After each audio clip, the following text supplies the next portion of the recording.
Kennedy, good morning. Good morning. Starting off Monday right. Yeah, excited to have you on the show. I know we've gotten to meet through some mutual friends, and so like I've got to know you that way, and then Yes. I've kind of been exposed to what you do for a living.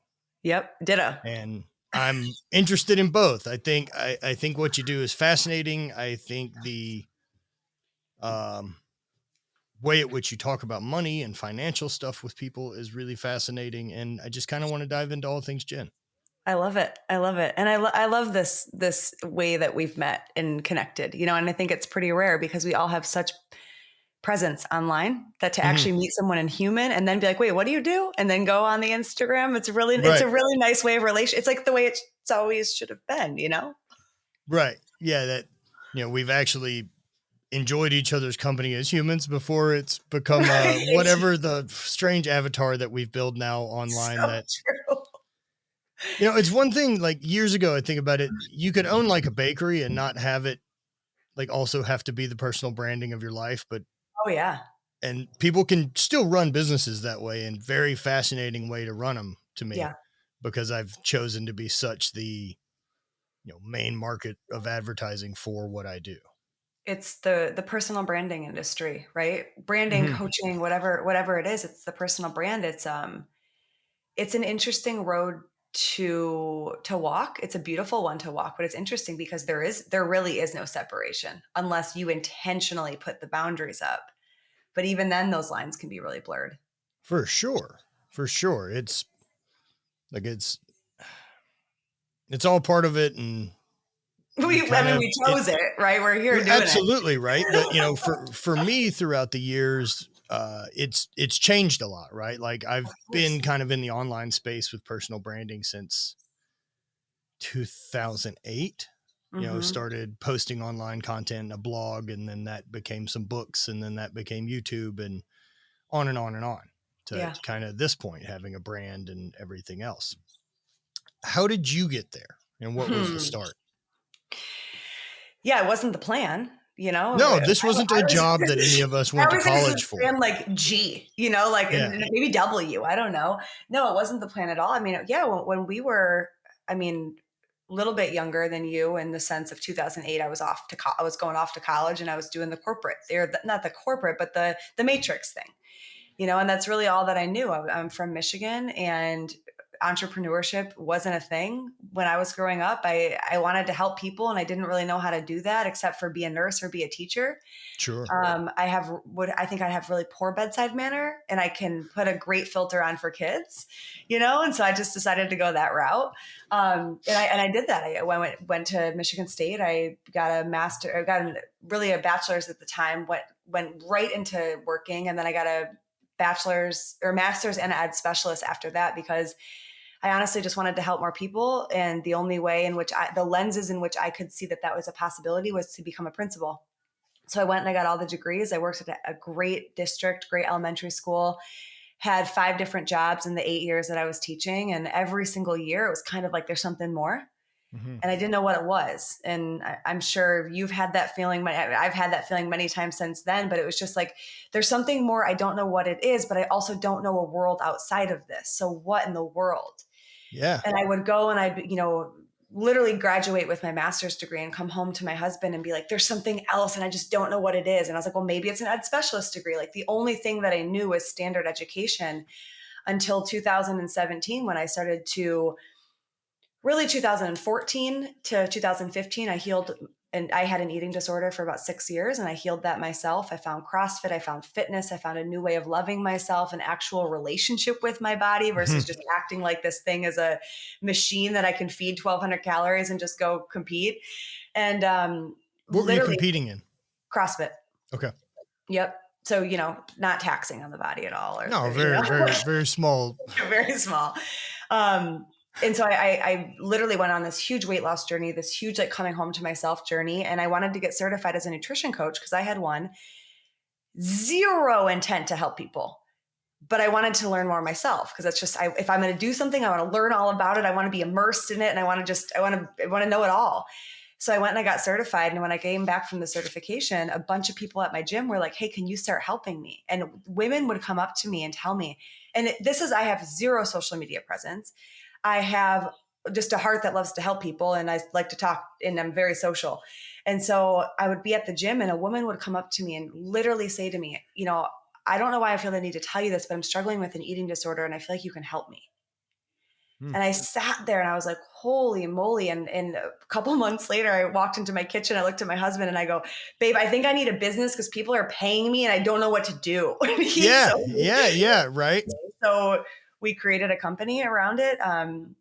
It opened my eyes up to the world of entrepreneurship. I realized what coaching actually was. I realized that what I was doing all day was helping people and helping children. And I actually worked with the bottom, really 20% of the students in the school. And so the kids that were ADHD boys, learning disabled, Sure. whatever else labels a system threw on them. And my job was to learn how they processed information, learn how they learn, and just teach them how they learn. And that's what I got to do for most of my career. And so I kind of merged it all together with my journey and created a coaching company. And this was the fall of 2018. And I said, this is my last school year. And I was making more than I would have made as a principal when I left my career. And I was like, this is it. And then COVID happened. My business was just going up, up, up, up, up. And a ton of my friends were like, what the heck are you doing? And I was like, well, let me teach you. And then I shifted into more support with business. But the entire time I was obsessed with relationship with money. And I think that's the reason why I was able to grow so quickly and be where it is that I'm at right now, because I realized that if I wanted to be an entrepreneur and change my family structure and change my reality and make my dreams come true, I realized it didn't really matter. Anything else didn't really matter. I had the heart to help people. I had the knowledge. I had the wisdom, and I was a student for life. But I realized if my relationship with money didn't change, this was just going to be the most stressful ride of my life. So regarding that relationship with money, right? Yeah.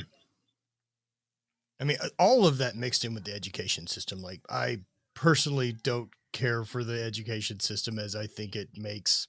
Well, now that I'm out of it, I'm like, oh, you took a lot of my money. Yeah. Well, like, not only that, like, I look at the system it is, right? Like, it's built to create consumers. It's It's 100%. not built to create problem solvers and No, creative thinkers or anything like that. It's not no, built for that.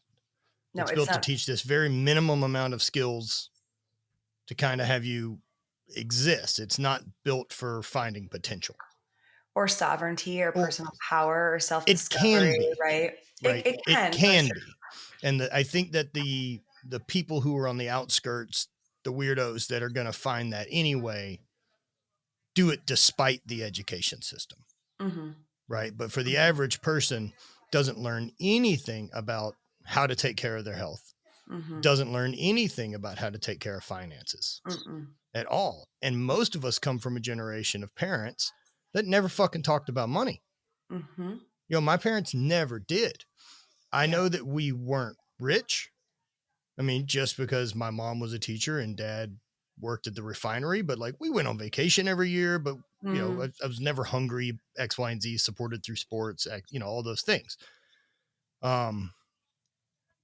But never spoke about, and Yeah. never the idea of like, well, how do we make more? How do we invest better, or any of these type of things? And so me being the first one in the family to go the entrepreneur route, the risk and fear behind what my parents think of that straight out of college. And I failed miserably the first run with a bike shop. Yeah. Um, and then did 10 years as a regular job. But so mixing those two things, right? Like of being able to educate people now on something that you're actually passionate about. Mm-hmm. I mean, the whole journey's what got you here, right? Like it's still the Yeah. same path. Yeah.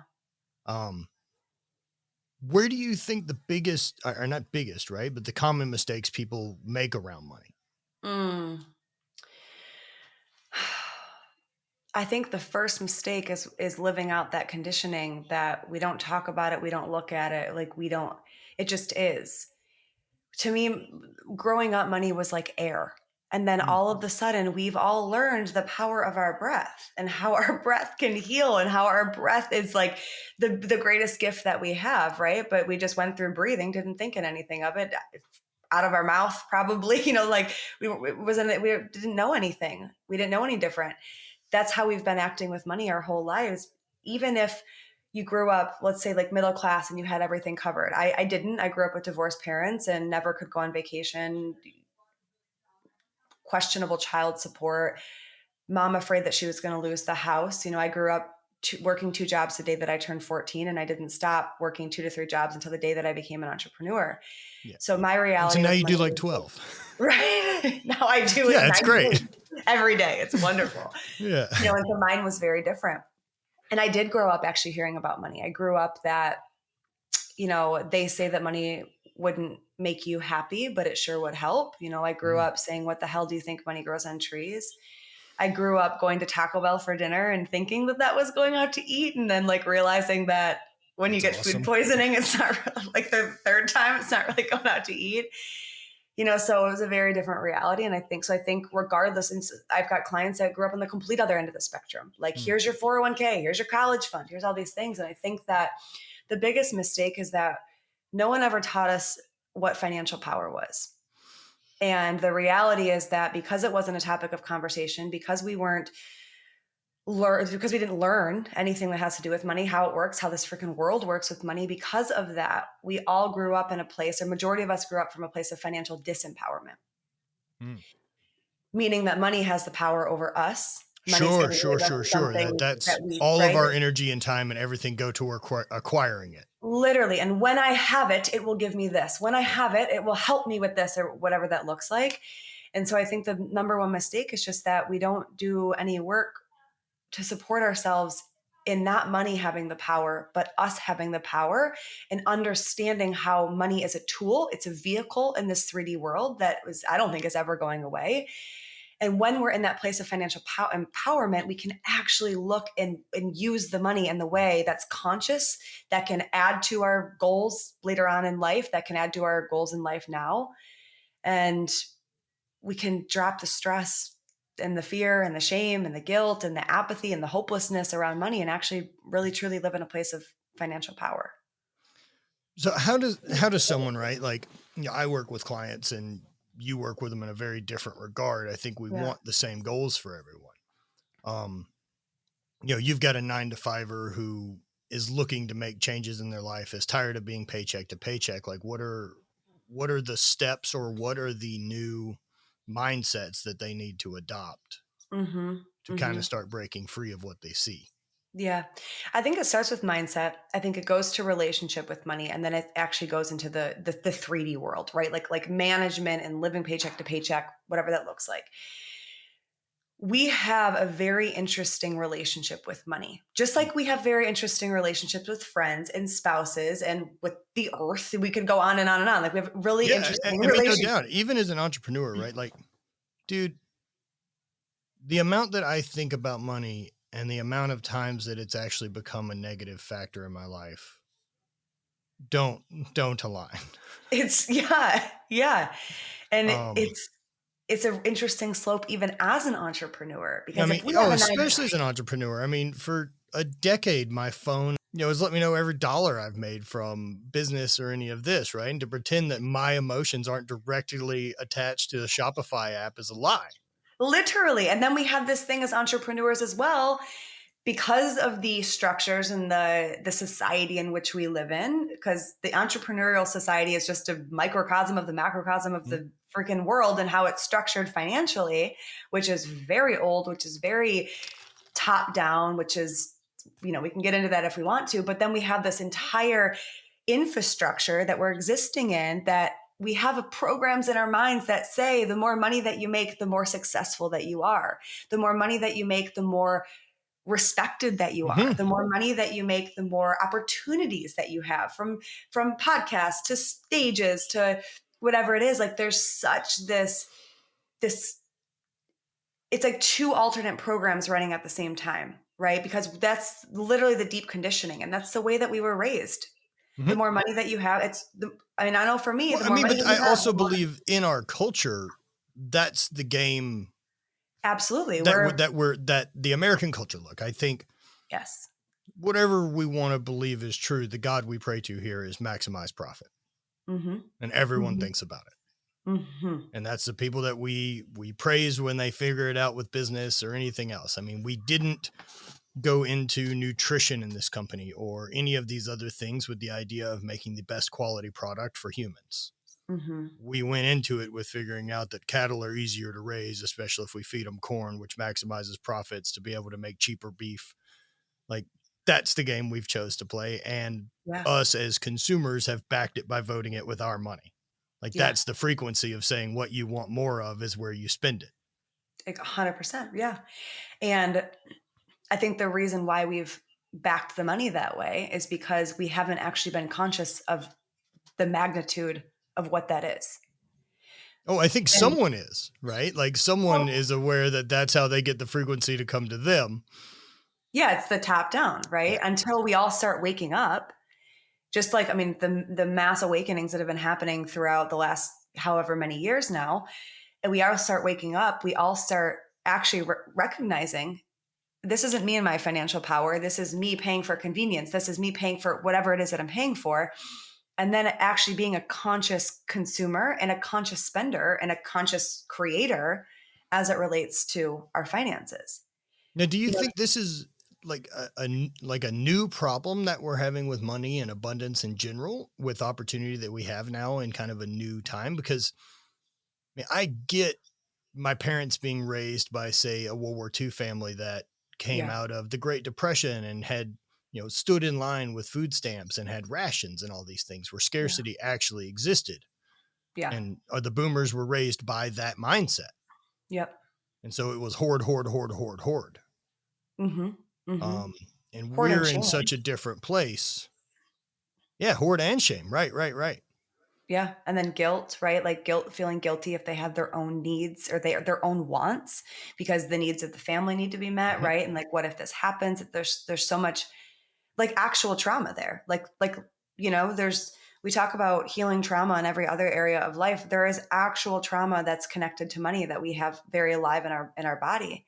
Mm. So I think we're in an age where we're kind of pulled in between the two, where it's like, wait a second, I'm not needing to survive right now.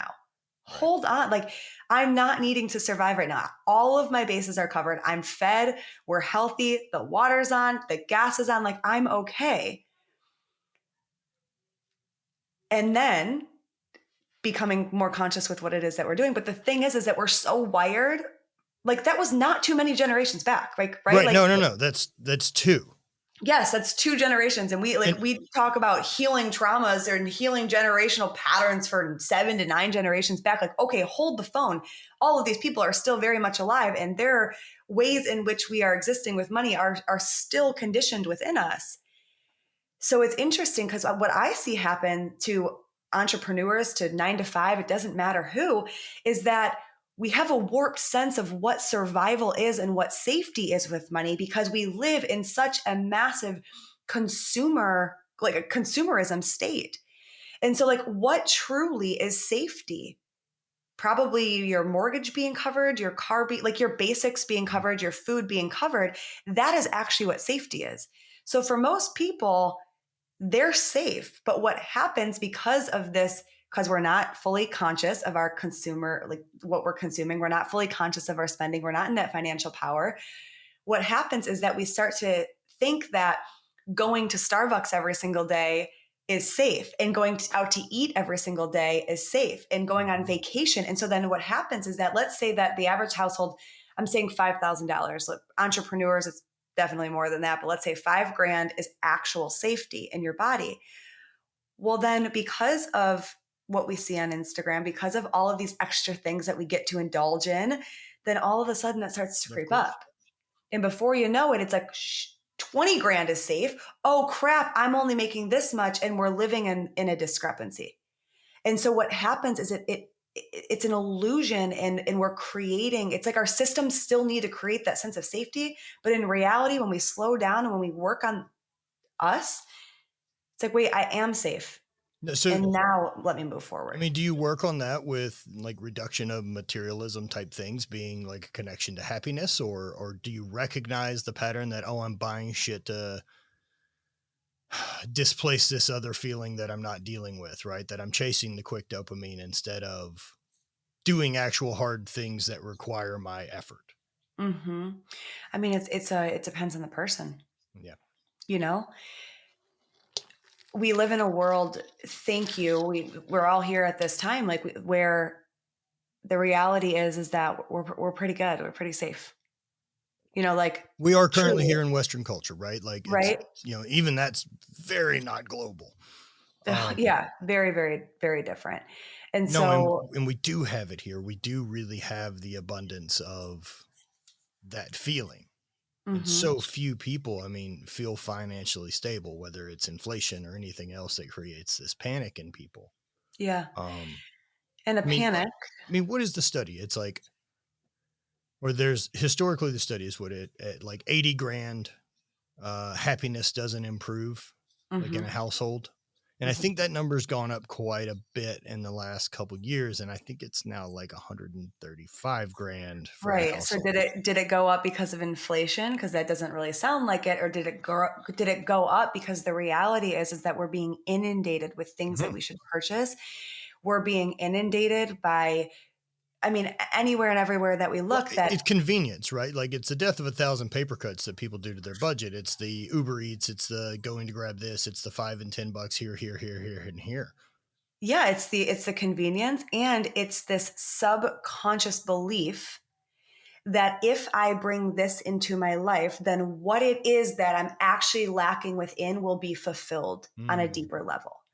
And what we know to be true is that people, I mean, I felt this my entire life, and it took me a lot of money to make that I had to make in my business before I learned this lesson, that we have these things, we have this, what do we want to call them? Like a lack or something that's missing inside of us. Mhm. And we really, really, really believe, and this is across the board, thank you, the way in which this entire society is created. We really believe that when we get this, we're going to feel that. Yeah. Are you familiar with the book Gap in the Gain? Mm-mm. So they cover that really well, right? Like kind of the difference in scarcity and abundance and how people measure progress. And so most people are stuck living in the gap, which Right. is the state that they're currently in Mm. and where they have some made up fairy tale assumption of where they should be that would make them happy. And once they get there, everything will be solved. And Mm. that gap never closes. Mm-mm. It actually just kind of gets Whereas bigger. if you measure progress backwards, and I look at like what were the things I was worried about 5 years ago? What was I worried about 3 years ago? What progress have I made? What steps have I taken? I can see this great progress I've made, and that keeps me on path. Right. And seeing the abundance in the path and the growth that's there, that's saying and giving you the evidence back that says if we keep going here, we get there. We keep growing. We Mm-hmm. keep getting more. Mm-hmm. But if we keep Mm-hmm. looking forward at the gap, we'll eventually lose. Yeah. Yeah. And what's crazy is most of us live life that way. Mhm. And there's this an illusion that the gap is being closed, right? Because it's like, oh, I'm getting there, I'm getting there, I'm getting there, but really it's just getting bigger and bigger and bigger because Like you're getting I'm glad further I and learned it further. with throwing or training, right? That like, Right. oh, 300, cool, 305 now. 300's so not important. It didn't change anything. Yeah. Yeah. And that's what happens with money. And we see it in corporate. I mean, I saw it as a teacher. I was on a step ladder. Mhm. And so every single year, every teacher just moved up the step and made more money. And it was always like, oh, when I get to this step, oh, when I get to that step. And guess what? No, never. It Never never happens. changes. I Yeah, mean, yeah, I yeah. saw it as an entrepreneur when I make my first six figures, when I make my first six-figure quarter, six-figure month. It was like, well, wait a second, because the reality is that money is an amplifier. Most people think that it's going to give us something that's going to fill something within, but it's an amplifier. So you reach a certain dollar amount and you are excited. It's a goal. You're excited for about what? A day, Yep. maybe a day. If you want to like roll it out into a fun weekend and go celebrate whatever. And then the moment that that dopamine drops, the moment that it's over, what's next? And Yeah. what And you that's realize is that money that feeling of lack within, that money filled it for like a minute, and then it left, and it's leaving that lack larger than ever before because it sure. amplifies what's already going on within us. So where's the pivot? Pivot. Where's the pivot? The pivot is in what nobody wants. What very few people want. This is the long game. This is the game to actual abundance and freedom and happiness and success. And the reality is that the chasing gives such instant gratification that very few people actually choose to go in. But I really do believe that more and more people are waking up to it, and I'm holding the vision that more and more people play this game versus the other game, because this game actually will lead to more financial success in the long run. But it's a long game, right? Yep. You guys are kings and queens of the long game over there in the weightlifting world. That's why the studio, that's why the studio and the gym is free, right? Like, because I know one of the things I need is community. Yeah. And so if I've got the ability with my financial security to create a place that attracts people that I want to spend my time with, that amplify my energy, that bring the creative energy, I do nothing but amplify the business. Mm-hmm. Mm-hmm. Absolutely. So what's the pivot, right? What do we have to do is we got to really take a long, hard look inside of us and ask, what do I feel like this money is going to give me? And then do a really, really go down a beautiful, beautiful journey of finding that and fulfilling that yourself, instead of asking for something outside of us to fulfill it for us. Yeah. Because if we're looking for something outside of us to fulfill our happiness, our safety, our power, our confidence, our success as an entrepreneur, how good we are at whatever it is that we do, that's a fleeting game that's going to It just end doesn't work. it's going to end tough. It's going to end in a really rough place. And And, so and that feeling, man, every level of it shows back up, right? Like the imposter syndrome, it amplifies, yep, right? The more money, the more it is, it amplifies. and especially look, if you're doing the other things that we talk about, like surrounding yourself with people who view this that way, it creates the environment you're in, that you're around people who think abundantly about this, who are doing successful things. Comparison gets trickier too. It's It like, it's does. bad to be the best in the group that you're in. And it's also It's really also complicated emotionally to be the worst in the group you're in, because it's good for you. well, yeah, but and then in what you like, right? Complicated emotionally, right? And even best and worst are such fucking crazy ideas. Literally Yeah, they 100%, don't mean right? shit. This extreme that we live in, which is anxiety, right? Which Mhm. is a loss of sense of self, which is a connection to something outside of self, right? It's all, whenever that happens, I just stop, I let myself feel it, and then I'm like, okay, and this is information. I literally always say information. Information that my emotions are acting this way. This is information about myself. What the hell is going on inside of me that makes me feel like a piece of shit, regardless of everything that I've achieved? Every human I've helped, regardless of who I am as a human outside of all of it. Just when I walk into a coffee shop or go say hello to my husband or go sit down next to Matt at an hours and hours long event, like regardless, like what inside of me feels like a piece of shit, regardless of all of the Yeah. actual proof that I have outside of me. Yeah, it's a lot, right? Right. And but this is the journey of that self-discovery. And this is the journey of not having those gaping holes inside of us that we want something outside of us to fulfill. And then it's like, that is information for me that I still feel like I don't belong as a great leader in this world and helping people. Where does that Sure. story come from? Why is that story in my system? What do I want to do to support myself in releasing this? What do I want to do to support myself in healing this? And that's the journey. And I don't think anyone is immune to this. I don't even think the biggest fishes in the biggest ponds of the biggest oceans of the biggest. No, there's always someone, right? Like, and I was thinking about along those lines of like where that shadow lies. And man, I am confident in my ability to help people, and I'm confident in my ability to communicate ideas and work with people on mindset and accountability and all of these things, right? And host retreats, and I can see the change that happens, and I know how to give them the fire. And I thought about if my older brother signed up for one of my retreats, how fucking uncomfortable I would be that he was here. Why? Say more. Because he's known me since I was an idiot 6-year-old. You know what I mean? Like, Yeah. because like I can't hide any of those past moron from him. Right. Right. And so he's got to filter any of this new information that he's hearing from me through this giant book of evidence of who I am to him. Right. It doesn't make the information more or less valuable, but I always think like, oh man, that would be complicated. Or, if one of my mentors reached out and was like, hey, can you help me with this? Like there's a handful of things that I have expertise in, but there's some other stuff that I'd be like, shit, man. Yeah.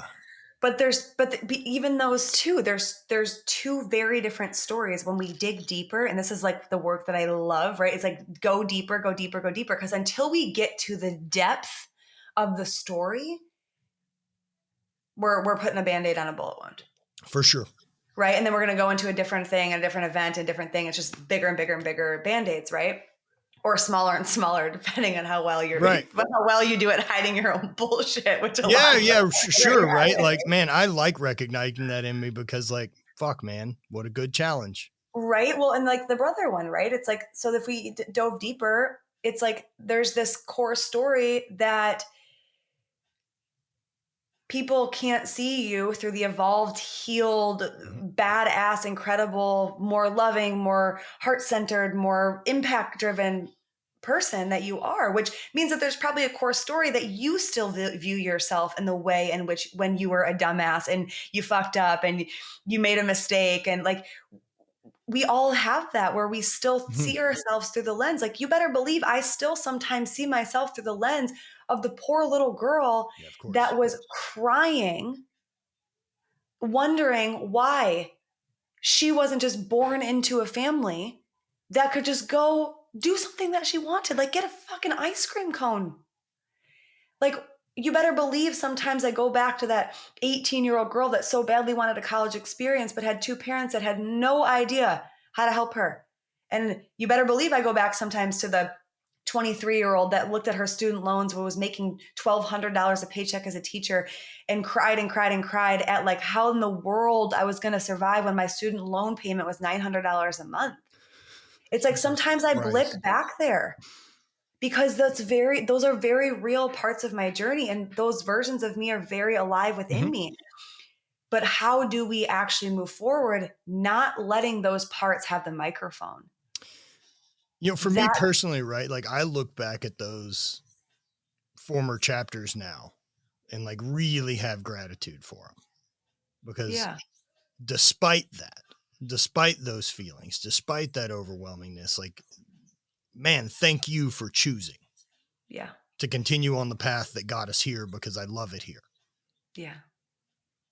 And if the next uncomfortable obstacle on the path is whatever public speaking or whatever opportunity finds me for me to present all the skills that I've learned along the way, then overriding that feeling of not being enough is the dragon to slay. Well, and it's two things. Number one is, yes, there's the gratitude, but also how can we lean deeper into the gratitude and actually find a depth of love and compassion? And that shit's hard. Like, I can look back and be like, hell yeah, Jen that had the eating disorder and literally cried into a toilet every single night. Like, yeah, I'm grateful that you got me here. But then also, how can I find love and compassion and for how broken she was? For how lost she was, for how much she just wanted, like all she wanted was just love, and not love from others because I had it. I was in college. I was the life of the party. I was, doing the darn thing, but like love for herself. Like, she didn't know that. And she didn't know that because 10-year-old Jen didn't know that. Right. And it's like, how can I go back and the ugliest parts of my journey, like, thank God smartphones weren't around back then. Like, the Dude. ugly, like, thank God that part of my journey wasn't blasted on Instagram. Like, No. but the most ugly parts of my journey, like, how can I go back and just love her because that's all she needed and wanted at the time? Yeah. I think that was, with my own journey into, inside, when life kind of brought me that loss of identity and experience with death of my father and a couple things back after each other. It was very much that feeling of going inward. And I wouldn't say empathy's been a strong characteristic I've had for my entire life. Yeah. And especially not for me. Yeah. And that changed. I'm like, oh man, you're doing the best you could with what you had. Yeah. We're not going to judge yesterday with today's hindsight. It's just data of better decisions I can make next time. Yeah. And if we could have done different, then we would have. Right. But we didn't. And try to give that to everyone I've ever met, right? Like Yeah. they're doing the best with what they have at the time. Yeah. And a lot of the times, we're living, if you really, it's so complex, right? Because it's connection to self. It's a connection with a higher power. If that's something that somebody listening to, has, are we running from a trauma response and conditioned, or are we actually running from a place of love and devotion to becoming a more healed version of ourselves, right? There's so many things that play a role in the actions that we took and the human that we were. And the only way that we can set ourselves free and that we really truly can move forward toward everything that we desire and dream of in our lives is really that love and that compassion for those past versions of ourselves. And that can be difficult. I think so too. Something recently I've kind of thought about with, planning for my future and, trying to be intentional with the actions I take today to set And up. how many days do you have left? What's the countdown? 1,132 weeks as of today. Got my jar of marbles. Times 2. I think you're going to make a big comeback, Jar of marbles sitting over there. Look, man, that's 62, right? And yeah, if I get another 20 years on top of that, like, I'm very aware of how borrowed that time is. yeah, I can't believe I get to do any of this shit. yeah. And so making the most of my time with all that, like, how often I can look back at my past self and wish I would have made one change then. And I think kind of universal laws of basic time travel, if you will, is kind of, the chaos theory with the butterfly flapping its wings, right? That like one small change in the past equals this in the future. Right. And how few people are able to realize that you're at the spot right now to make the small change that impacts a wildly different existence for you 10 years from now. Literally. And that small change can be the light bulb snapping on and realizing that there aren't any of these rules that you've built in your head that have to exist or play by. And you can rewrite them, but it takes time, and it takes time showing up and doing the consistent actions to rebuild that confidence in yourself. Because if you don't trust you to show up, you're going to be looking for the outside validation. You're looking for someone else to say, hey, come on. Hey, come on. Yeah. And I just don't know that it works if anyone wants your dreams more than you. Like, no way. It can't. No, we get to look at the past from this current point of view, right? And past is, time. It's like, is it the past? It's like time. It's just, I think it's very, look, I do believe that we exist in a reality where time moves linearly, at least while we're awake. In our headspace, it does not operate linearly. When we dream, it does not operate linearly. Right. When we're sitting here in these conversations, it is a linear approach. But the real, having this new level of personal power is being able to stay and sit in present, look back at past, gather and understand the information, extract it as wisdom so that we then can move forward into a completely different reality. Because if we don't have this self-awareness, if we don't have this personal power, if we don't have this emotional intelligence, then we just continue to repeat the past.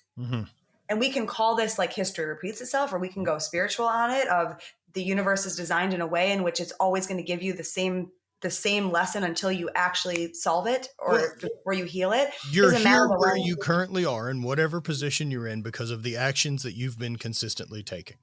And if we There we don't go. change those actions, we don't get a different thing. That's just how it works, right? Like if I'm fat and I want that to be different, I have to change the calories I'm eating, and I have to maybe expend more energy by doing things. Like Yes. it's a math equation. And depth of that, right? Because I know from when I was a nutrition coach and helped women lose weight and heal their relationships with food and all the things, I always said, like, I'll teach you food, Mm-hmm. but I'm not really interested in teaching you food. Right. Because I can teach you food for the 1 year that we work together, 6 months that we work together. But then when you go off, like, we're codependent. We're kind of going to break that cycle. Like, what I'm going to teach you how to do is have sovereignty and power and confidence and wisdom in your body, so that food, it's not about weight loss. It's about you literally change in every area of weight loss and confidence and nutrition. And the weight loss happens as the byproduct of the changes Weight that loss you is a side effect. Money's a side effect. 100% success. Happiness is a side effect. Yes, success, fulfillment, all of it are you side can't effects. chase side effects. No, but we try to. We do really try to. We try like hell. We love instant gratification as humans, right? So like, how do you override this consumer population then, that like, and weight loss is a really easy one to point at. Weight loss and money are two of the biggest ones. Look, health, wealth, and relationships. These are the three things people fucking struggle with and care about most. And yes. so like right now with weight loss, like we're seeing Ozempic, right? This terrifies me. This terrifies me.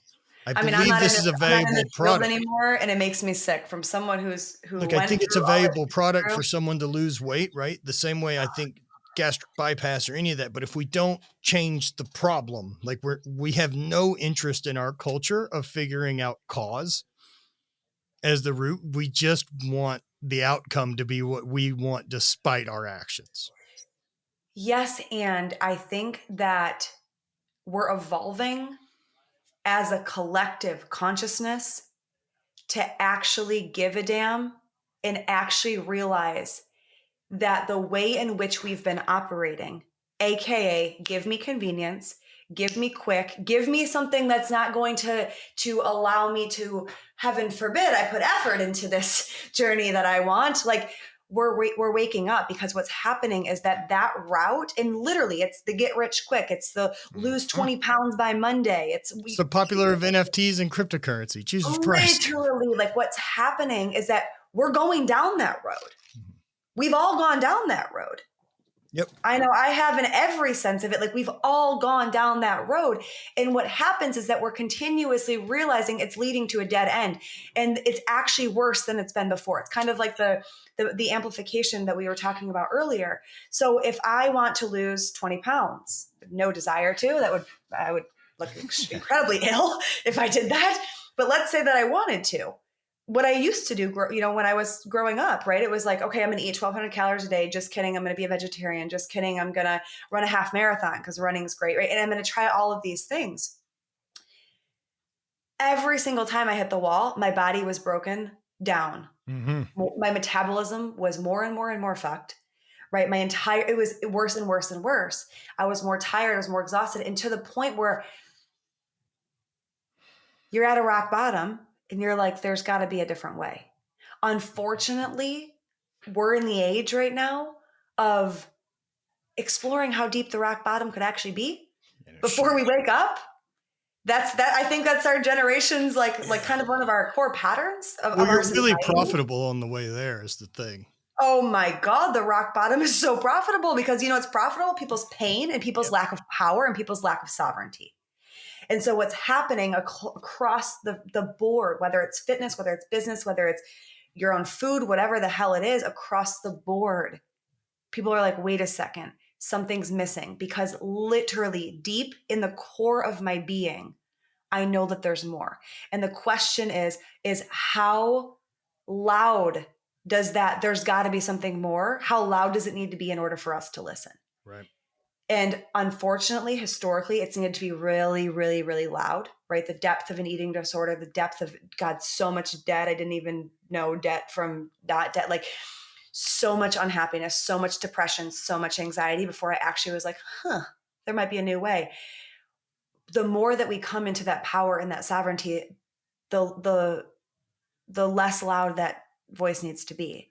We just have to get into a space where we actually can listen to the inner guidance system versus needing actual hell and pain and breakdown in order to listen. Yeah.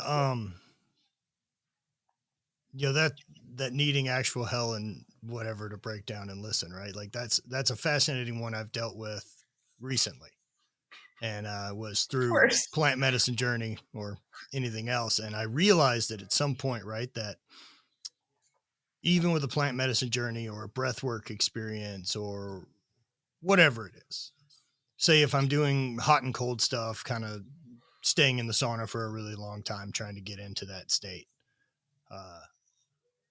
I don't believe things benefit me unless they get really ugly. And I'm like, that's probably something worth digging into. That, like, Right? why can't I just enjoy the experience and that be a benefit to me? Like, I need it. Like, if it's Yeah. plant medicine, right? And if I'm, say, checking in and that's what I'm going for, like, yeah, I want to fucking find some guts. Yeah, give me 6 more grams. Why not? Yeah, man. I know it. And I'm Well, like, we and should that's probably look at that. right. It's reducing the shame around it. It's reducing the, oh fuck, something's wrong with me around it. Yep. And again, information. I realize a pattern of mine is that I need to push it to the extreme to the point of like questionable return before I think it's of value to me and myself and my life. So what is that?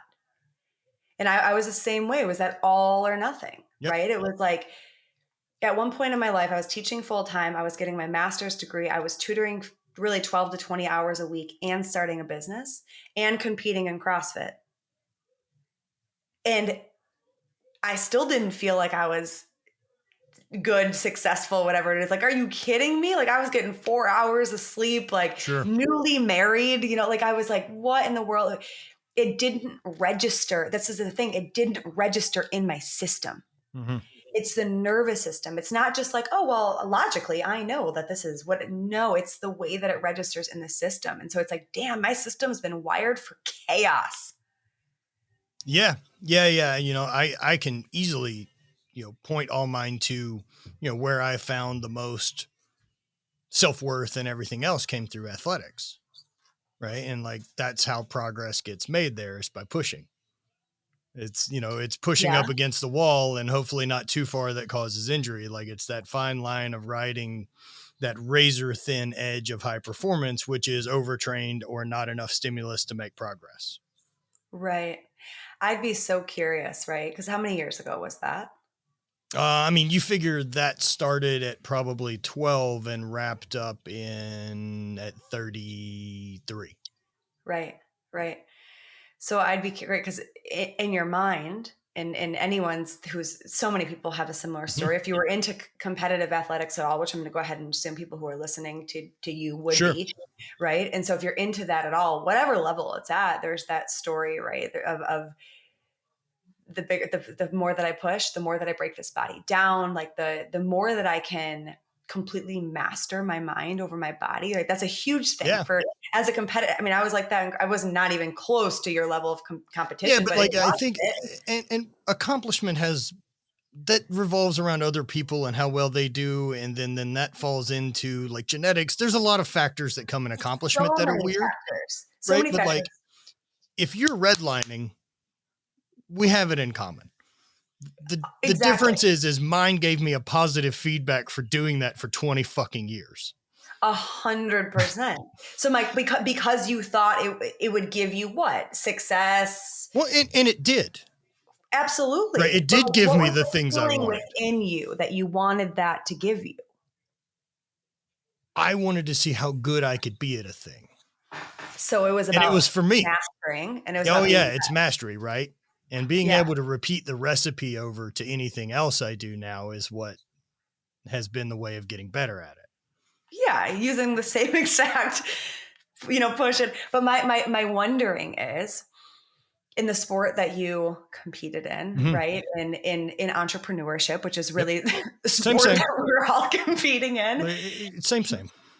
Same. My question is, we grew up with actual proof and evidence that you needed to do that. We had to push it. We had to legitimately sacrifice our bodies in order to, right? And the stronger the mind, when the body gets weak, the mind has to kick in, like all of these stories that we've been told. My question is, if we look at sports now, look at entrepreneurship now, can we find the proof in the complete opposite? That the more centered, the more aligned, the more calm, the more regulated, then the more powerful, then the more successful. So, yes and no. So what I think, right, is the further depths of mastery.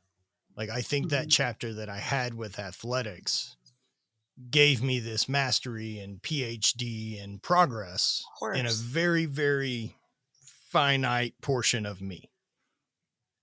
And so being able to apply that to everything else and then to the whole of like, oh, so that's how I grow emotionally. That's how I grow around any of these other things, is by, look, I look at the same as walking toward discomfort as that's the shadow work. Like that's where I'm going into the place I don't want to look at to see what can we do.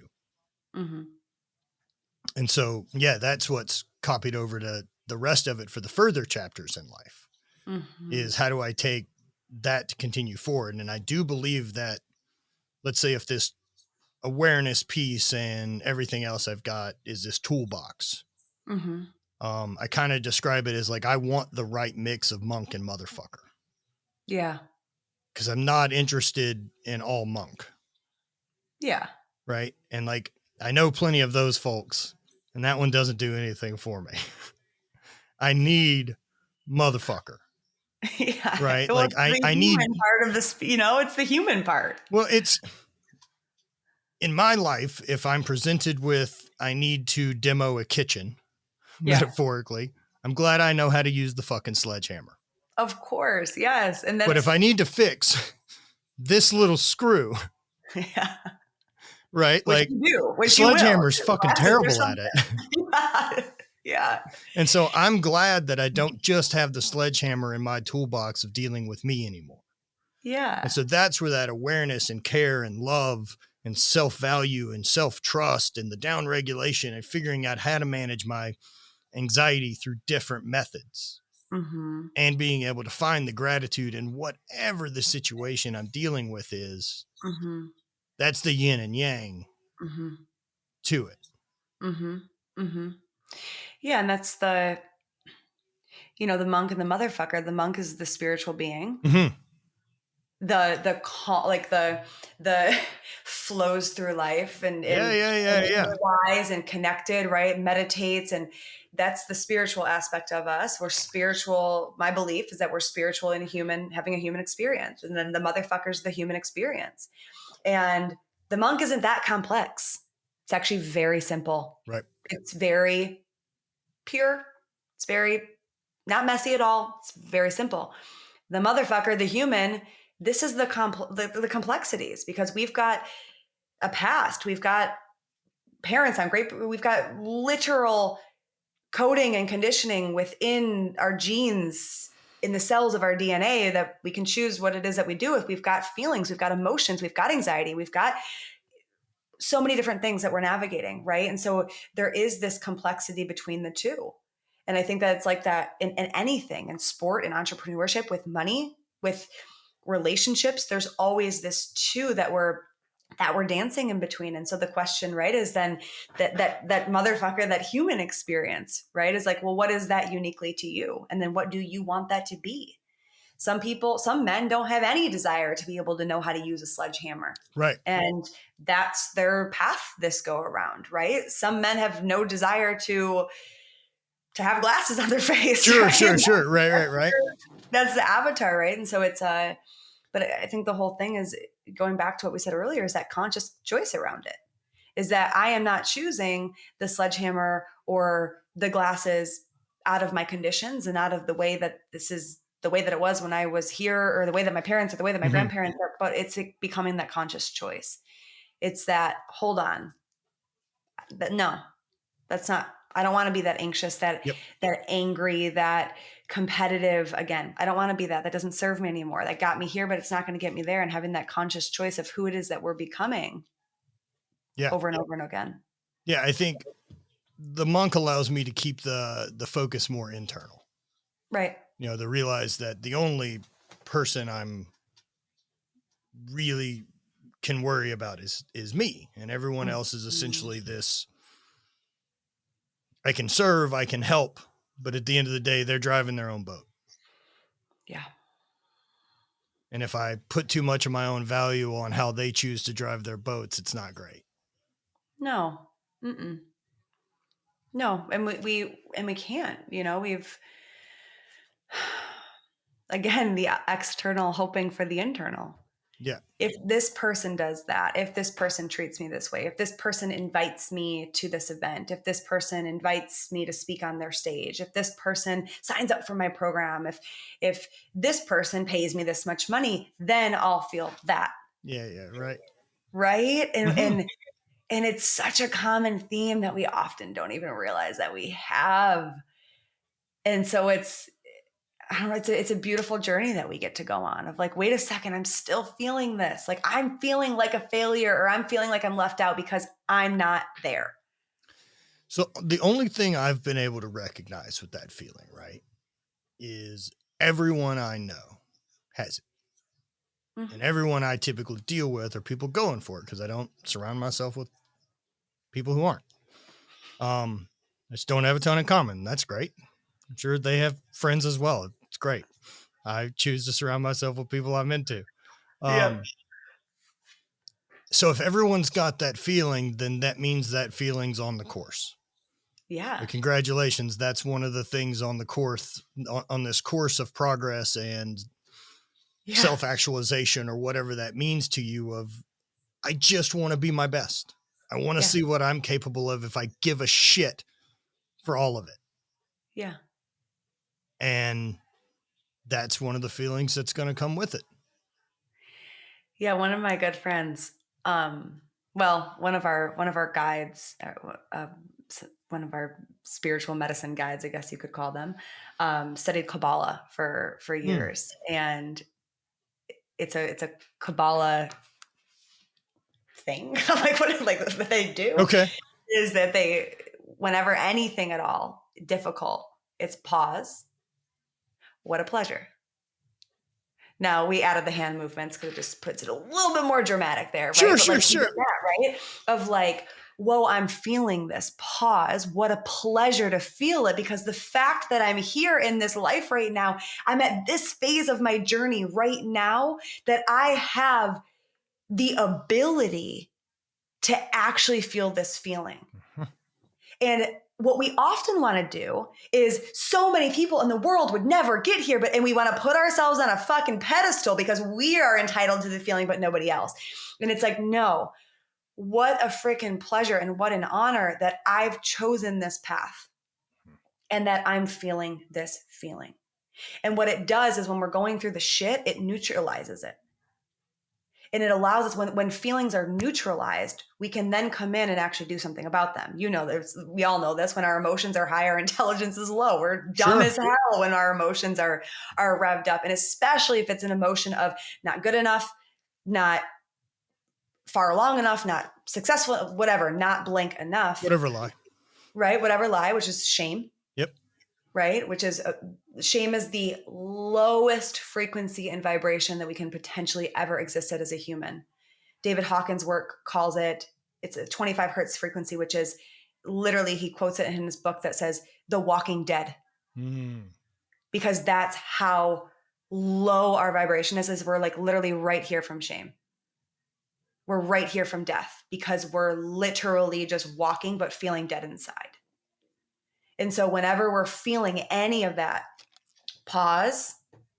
What a pleasure that I feel like a piece of shit loser right now. Yeah. And look at where it is that I'm at, and look at how far it is that I've come. What a pleasure. And it starts to be able to neutralize that, which does, I love working with frequency and understanding frequency and energy with the law of attraction. And what it starts to do is work us up in that map of consciousness so that we can get into a place of neutral. We can get into a place of courage that we can do something about it. Frequency and law of attraction stuff is something I added to my practice probably 6 or 7 months ago. Yeah. And been really fascinating. Say more. Would have been something I absolutely wanted to write off as kookery. I know when you said, when you started saying it, you were like, frequency and law of attraction is something I was like, where are we going with this? Yeah. It's absolutely crazy and I'm not interested. Yeah, no. I again, at this point in my life, right? Like, yeah. Do you know how many times I've been wrong about whether fucking magic exists? You think we could just maybe skip that step and just try it first before we have any opinion about it? And so, now, what fun would that be? Yeah, right. No, I know better. Fuck trying this. What a low investment risk it is as well.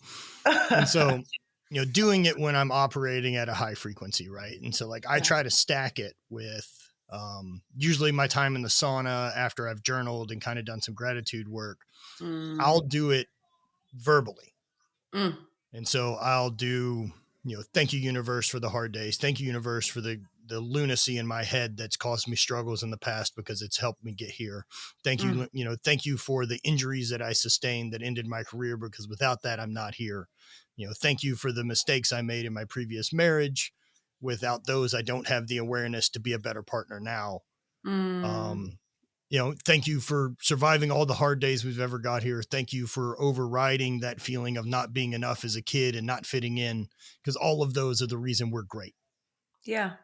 So going through that and then I start adding in stuff with money or business or any of that. And I'll say it in the present tense, no matter kind of what is happening of, thank you for the hundreds of clients I work with. Thank you for the hundreds of opportunities I get to speak. Thank you for the millions of dollars we make. Thank you for all these things. Right. And I do for sure believe that the frequency you put out is what the universe sends back. Right. In the same way that when I become more aware of that abundance in my life, I can see more of the abundance.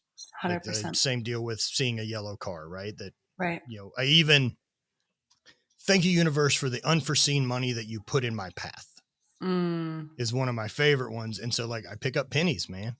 Dude, same. I pick up, look, man, the shiniest penny at the cider mill the other day. I was like, thank you, universe. Literally. Like, I pick them up and thank you, universe, because I'm not giving the universe an amount. Yeah. That's not the order. I'm just saying the universe is saying, hey, here it is. And do you 100%. Realize what abundance I live in if I can find actual currency on the ground in the country I'm in? Literally. So using that, it's been really good.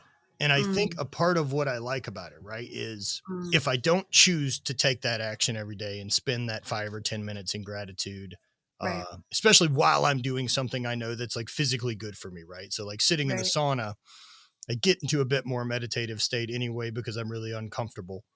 Right. But I also know that's improving my immune system. I know that that's reducing all life mortality by 60%, like just sitting in this fucking hot space. So of course I'm going to do that. So amplifying all those things in that moment. And if I don't choose to do that, that means the 15 or 20 times that I'm really shitty to myself throughout the day is the only voice. And then 100%. It wins. But if it's only 15 or 20 times that I'm going to kind of be shitty to myself throughout the day because, I'm aware enough at this point that voice is going to show up. I don't know how to make it go away. I can choose how I react to it, but that voice is always going to be there. Yeah. But now if that 20 times can't combat the 200 times that I'm saying nice things to myself out loud, because I also believe this amplification of my energy through my voice and being impeccable with my word and what I want from the universe is more powerful than just the thought frequency that's in me. Yeah, absolutely. And so that's how I've been using it. And I've been great. and I've been good. Yeah. Well, we can look at the law of attraction and frequency and energetics and all the things. I mean, the reality is that this world is made up of energy. We are made up of energy, right? If we want to look at Dr. Joe Dispenza's work, and he says 99.9999999% of things are I can energy. understand like 6 words in that book. I went to his event.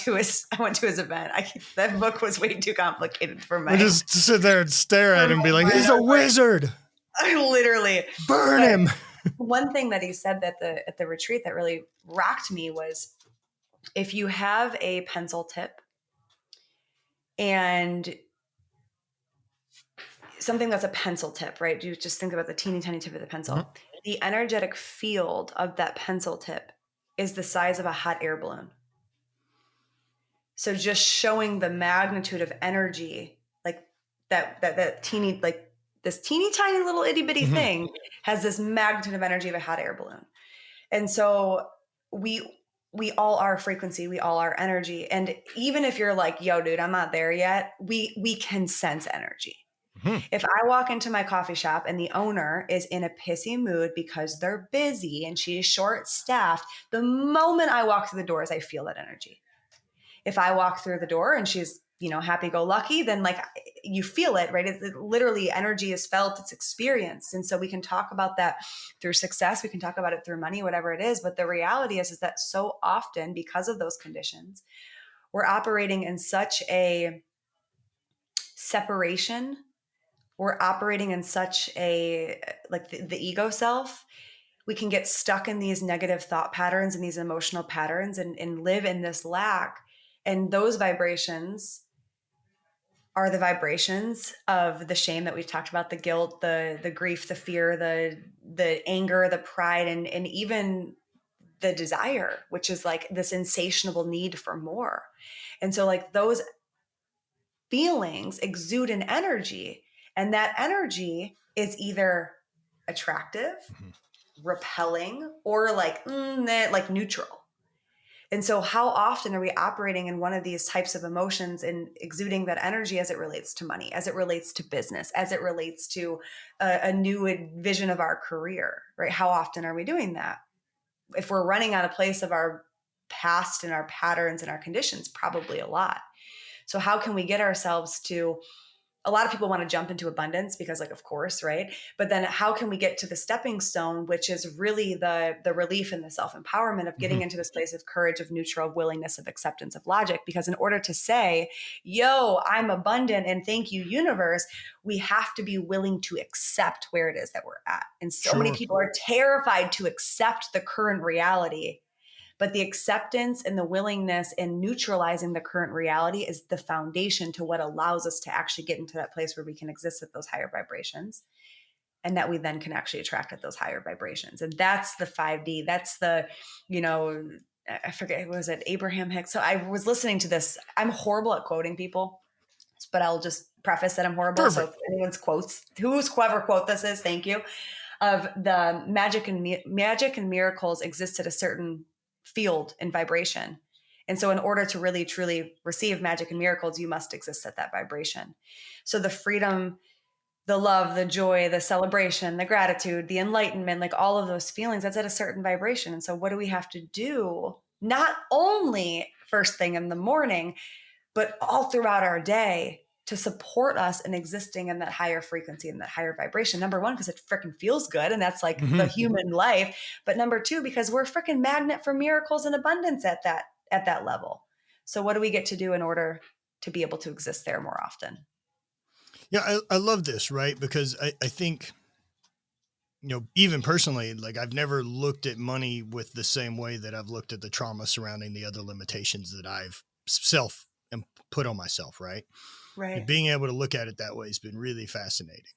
I mean, so many of the things that I read, financial advice or anything else, right? Like it all comes from it's essentially the Ozempic. Like it's giving you take this, it'll do this, and make you chase a thing that's never really the thing you're getting a hold of. Whereas wouldn't you rather understand that the money you have already is enough to be happy with. And once you do that, like you can be happy with where you are and on progress to more. But Of on course. progress to more, or having energy that's stuck trying to run away from something else, is not the same as the energy that's saying we're moving toward this. Yep. You know, I find that those are really simple scarcity and abundance ideas of running away from this thing, you know, is such a different plan of action than running towards something with love. Well, I mean, look at our whole, like, look at weight loss. I hate my body enough, rock bottom enough, that now I want to do something about it. Right. And again, I think that we're really, truly in the age, like, I really believe this is part of us all being here, is how can we support people in shifting that? You know, that, and I'll be honest, the reason I wanted to make a bunch of money was because I was buried in student loans, in debt my entire life, and I had nothing. And I was like, I want something. And guess what happened? I made my first $10,000 month in April of 2019. I turned around, I celebrated with my husband in my office, and he goes, babe, this is so incredible. What are you doing with the money? And I completely looked at him in the face, dead in the eye, and lied to the man and said it was in my savings account when I didn't even have a savings account, because I didn't know where the money went. Because I made money from a place of fear. I made money from a place of lack. What do you mean you don't know where the money went? I spent it all. You'd already spent it all. Oh, and guess what? I didn't buy something cool. Like, I didn't have like a couch or like a fucking car, or no, I had a bunch of style boxes and friggin', I always say that I had like, it was like the age when we all didn't know how to do our eyebrows yet. And so like you would just buy a bunch of shit from the makeup store and trying to fix your, like, that's where my money was. Target, Amazon, Starbucks. Nothing wrong with Starbucks. I see you drinking your Starbucks, but like that's where it's one of my gifts for getting up early. It's actually like, when you like know good coffee though. Like, oh, it's shit. I own a coffee company. Okay, I'm glad that we're on the same page there. I like convenience. That, right? I'm aware of that. Yeah, I didn't know where it went, Matt. I didn't know where the money was. Yeah. And I sat on my floor of my office when Pat left and started crying. And I was like, how the hell did I just burn 10 grand? Because 10 grand in a month. At one point in time, 10 grand would have literally, like, I mean, it did save my life. Yeah. It changed my life. Right. And so that's what happens when we are coming from a place of lack or scarcity or fear or whatever. And then we chase our things. Again, it just amplifies it at the end of the day. Yeah, of course. Right. That, like, unless you get it, I mean, you know, I did it for years as an entrepreneur. You know, there's always more money coming in the next month, right? Like, it's easy that once that starts showing up, that your lifestyle changes to go with it. Hell yeah. And that's a part of it, because your life was never like that. Fuck it. Now it is. It's a part of it. Yeah. And then you get to a place, though, I think the majority of entrepreneurs get here. And if they don't, they're still playing the game. They're still in the rat race. You get to a point where you had all the money and then it might've gone away, or you lost it, or you spent it, or business dipped, because it's going to happen. And then that moment that it takes you back down is the moment, like, that you look and say, what are my real values? Yep. What actually makes me happy? Blowing money on dumb shit wasn't it. So, like, what do I really actually value in this life? And what really is important to me in this life? And that's that place of empowerment. That's that place of, that's when we actually start to be able to cross that threshold from those low vibrations to those neutral and then to the high vibrations, is that self-efficacy and that self-empowerment and what really is important to me. But so many people, I think a lot of the shame.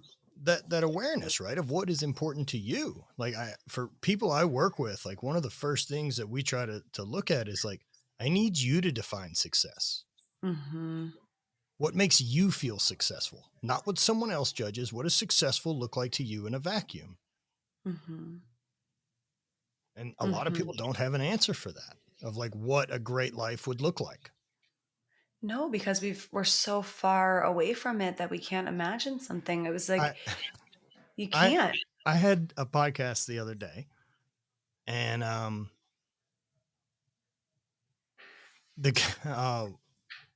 I was a guest on a podcast the other day, and one of the guys started off and was saying that, you know, he's talking about money and wants to level up and do all these things and very business, make more money. I was like, so how would you define success? And he said, leveling up my life and being able to fly private. And I was like, oh, that's really weird. I was like, that's your second sentence is like, be able to fly private. I was like, that's a side effect, sir, of becoming success. You're talking about fucking transportation is your fucking idea of success. Like, come on, man. You're doing that to impress everyone else around you. Yeah. Like flying private is a tool to be able to get places faster to provide better service. Literally. Right. Literally. Or, I mean, for me, I'm like, I want to fly private because I want my dogs to be able to come everywhere that I'm at. You know what I mean? Like, sure. Yeah. Do you know what I mean? Like, I'm with you on all those things, right? Yes. But like, yes. But to set that as that line of like, now I made it. I was like, man, that's going to be a bummer of a fucking flight when you realize that didn't answer any of those feelings. Right. You're going to need another glass of champagne on that flight to help with that one. But like, again, the coding and the conditioning as a society. Mm-hmm. And like for me, it's like that story opens up my heart even bigger to the work that I get to do because, listen, once upon a time, I did think that for sure. I thought success was going to be found in, for me, it was flying first class. Listen, I didn't in college when I dated the guy that I dated in college, the only reason that I went on trips was because his parents paid for me to fly out to go see them with him. Yeah. Like, and that was a big deal. It was back of the plane, like, hung over back of the plane. Like, and that to me at the time was, I made it and I was rich. Right. And then literally when I became an entrepreneur, I'm like, God, what I would do to fly first class. I remember the first time I flew first class, I cried. The woman's like, are you okay? I'm like, I just need a minute. I'm like literally crying because I'm like, holy hell, right? And now like I don't really care where I sit on the plane. I do like first class, extra leg room, and like no one next to me. I've had nice lay down beds before, and I've also flown in fucking in the back on the way to Africa. Like I've done both, man. I don't care. I'm sitting in a leather chair going on an adventure.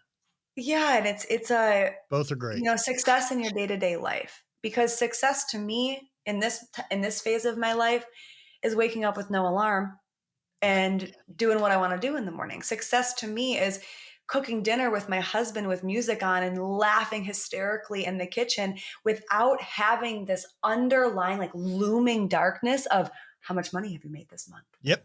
It's the 16th. You got the second half. Oh my, we're in Q4.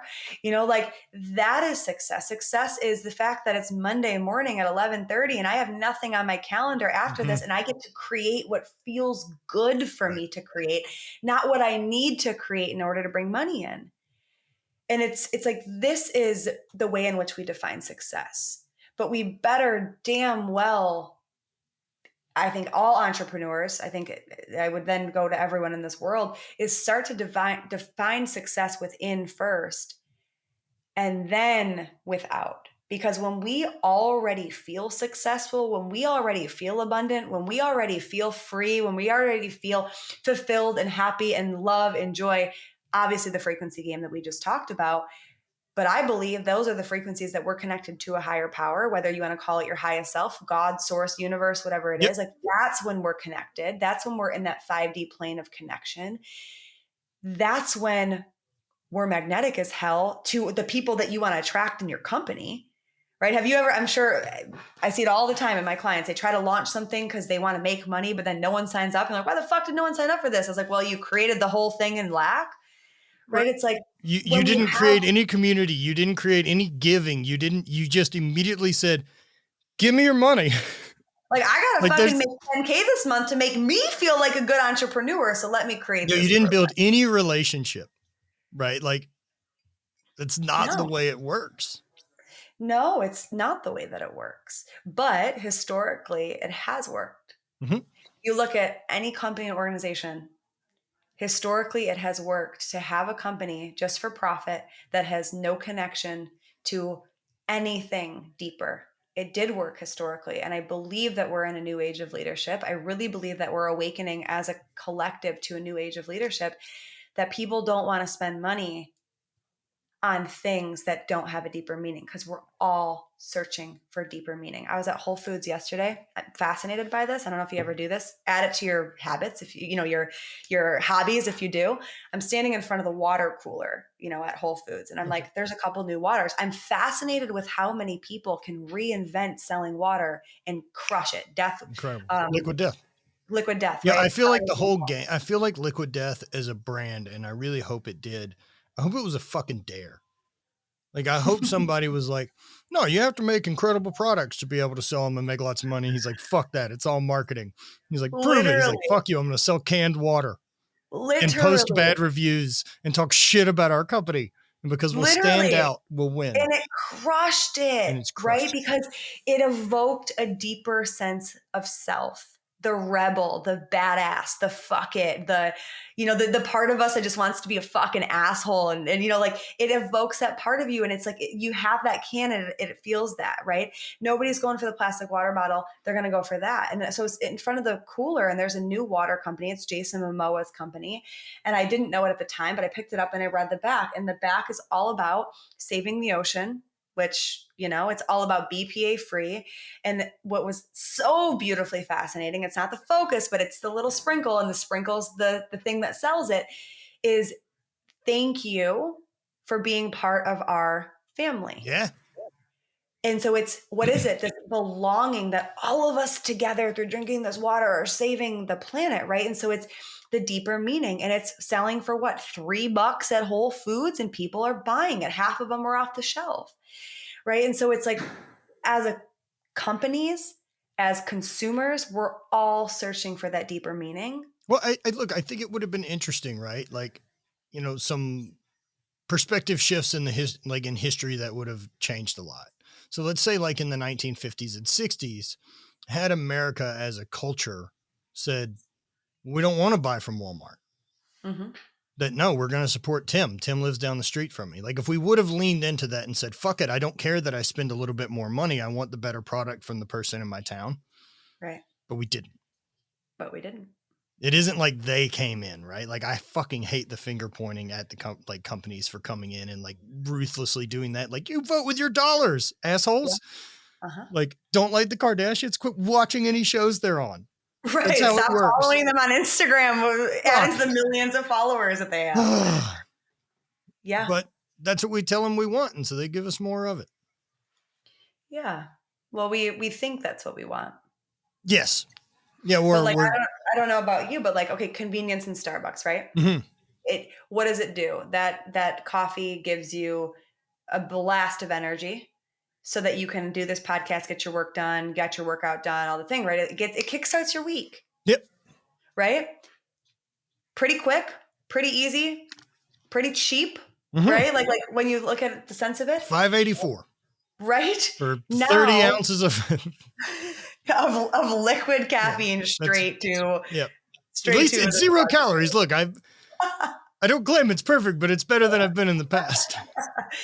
But right, so we've got that one experience, not right, not wrong, not good, not bad, one experience. But then you've got the pour over coffee that you have with your wife. Yes. On a Sunday morning when you're cozied up at home with the cat. Completely different experience. Yep. And it's not good nor bad, right nor wrong, whatever it is, right? Cheap, expensive, whatever it is. It's, what do I value in this moment? For me personally, I value that all of the time. I used to value the quick and convenience, mm-hmm.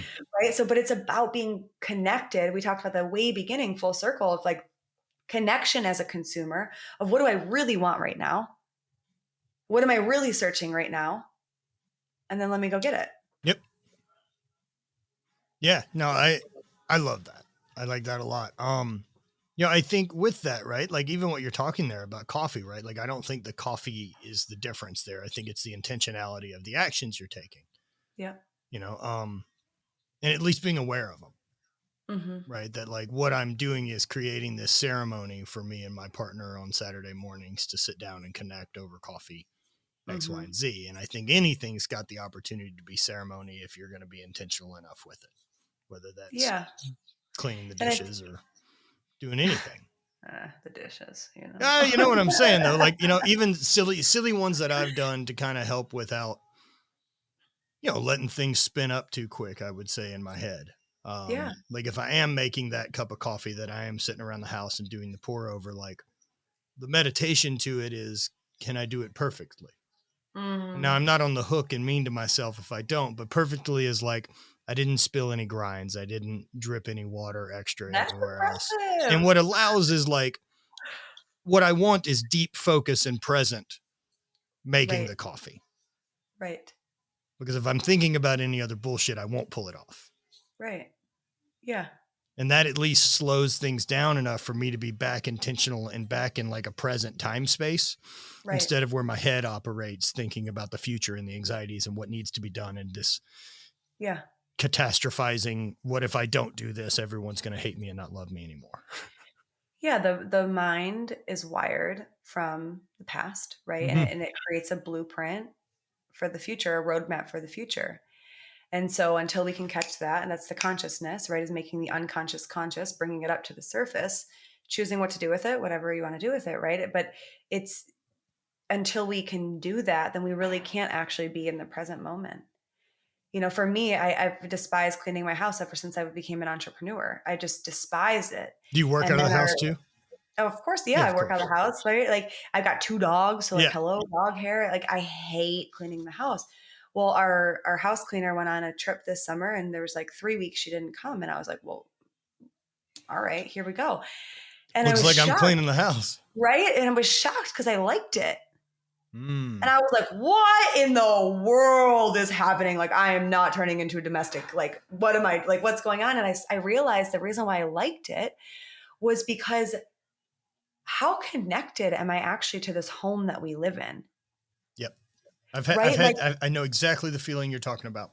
right? Like, how connected am I to the fact that, yes, my dogs shed like crazy this time of the year, but like, how connected am I to cleaning my floors? How connected am I to making this a more beautiful place? And as humans, we have such a parasitic relationship with everything, with money, with our home, with our cars, with gasoline, with food, with computers, electronics, with others. We have such this parasitic relationship of like, I'm here and I'm like, I'm going to just take, I'm going to take, I'm going to take. But what would it happen to have a symbiotic relationship with everything? People talk about it with the earth, but can we talk about it with the home? Can we talk about it with the water? Can we talk about it with the coffee, with friends, with partners? Like, and I realized, whoa, I literally have a parasitic relationship with things that are just normal in life. I'm just like, ugh, here they are. Somebody else clean it. Somebody else do with it. So I literally, I don't have my house cleaner come anymore because I'm loving cleaning my own home. Well, I think a lot of that, right? Like that's the whole idea of like having a Zen garden. Like that's what it is. You're caring for this thing that cares for you. And like giving it that time and energy and love. Like I look at my office and gym here, kind of the same place, and our house being the same thing, that like taking that intentional time matters and you feel it in the home. Literally. It's easy to get caught in the entrepreneurship where it's like, I make more money doing 5 more emails whenever I can pay a person to clean the house. Literally, the conditioning is you cleaning the house takes 2 hours. Mm-hmm. How much is your time worth for 2 hours? And so you could literally pay somebody to do that within 2 hours, and then you are more successful. Sure. And No. reality, I'm working very hard to be over the don't reward work with more work. Also having that boundary and awareness that the balance to it, right? Because the truth is, I don't work this much and create as much as I do or live these weird hours. It's because I fucking love it. mm-hmm. No one else is making me do this. I'm not obligated to fucking exist this way. I like the stress. I want it. It forces me to stay on point and be focused and be aware and be present, because otherwise I'll switch to autopilot. And autopilot I'm terrified of. And so even having those days where you pop out of the normal routine to say, clean the house, or, the handful of projects I need to get done around here today before like the retreat comes in town this weekend, because that's the time to share my Zen garden. And like, so I Yeah. want it to be presented the best way it can. Yeah. Well, because you want other people to feel the Zen that the Zen garden gives Yep. you, right? It's Well, like, and how important it is for them to have somewhere. Like, yeah. I believe, like, have a space that inspires you. Like, if you're going to work out of your house, be in a Mhm. room that makes you want to be your best and you're creative and all this. Like, don't build this room because it looks like what other people think success looks like. Literally. Yeah. Yeah. It's that deep connection. And that right there, right, is impactful leadership of like on the surface, it's like getting your space ready, but the depth of that is providing the space where men, Mhm. right? Yeah, Men this can weekend. come. Okay.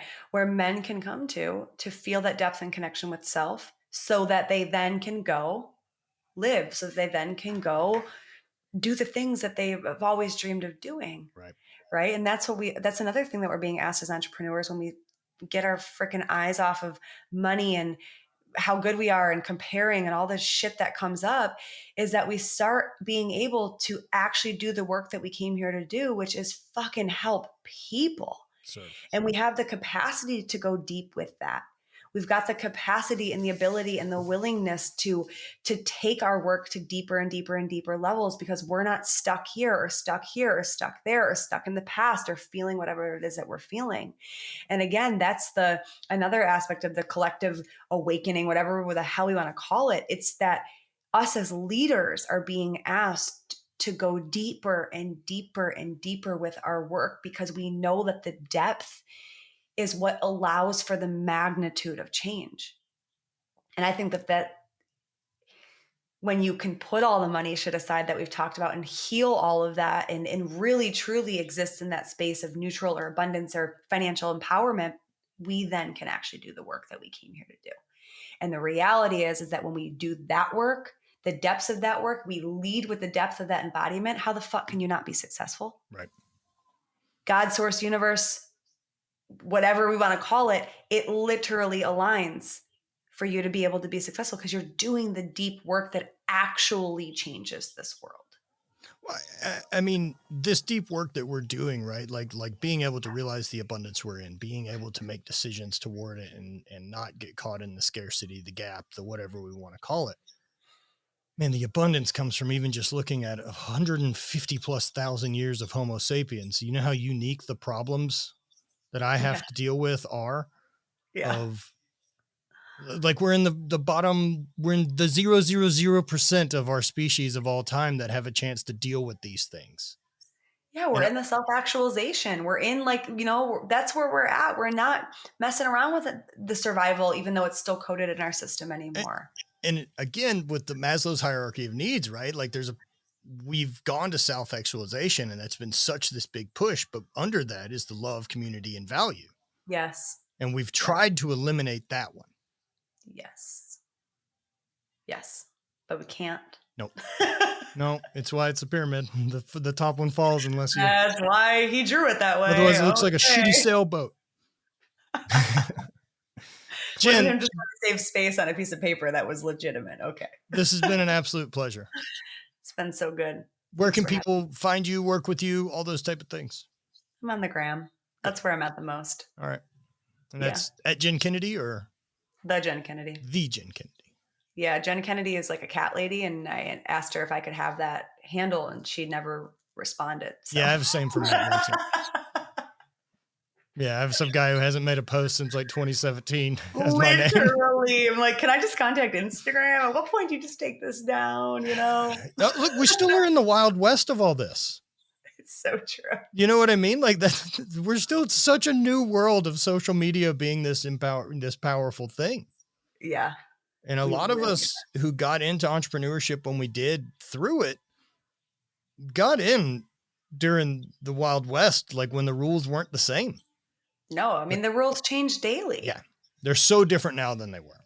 They always change. And it's tough. It's tough because you're playing a game that you didn't know that you signed up to play. And now you're playing it. Yeah. But really, you just want to help people. And it's a weird thing. No, that's why I look at like whatever community I can build off of those platforms. And I don't take it as the platforms as being a problem, right? They're part of a tool. Yeah. But at the end of the day, someone else owns who sees my stuff. Yeah. I'd like to not have that filter. Sovereignty. Yep. Dude, I love you. Ditto. Thanks so much. And we hope to get down there. We'll come see you guys soon. Yeah, get on down here. Yeah. It's getting cold up there. Come on. I like it. I get to wear hoodies. I'm a chubby guy. It's nice. I know. We were just in Michigan and we were loving the 50, 55. It was beautiful. Hell yeah. Well, dude, have yourself a great week and a great Monday. Yeah. Thank you. Thanks, Jen.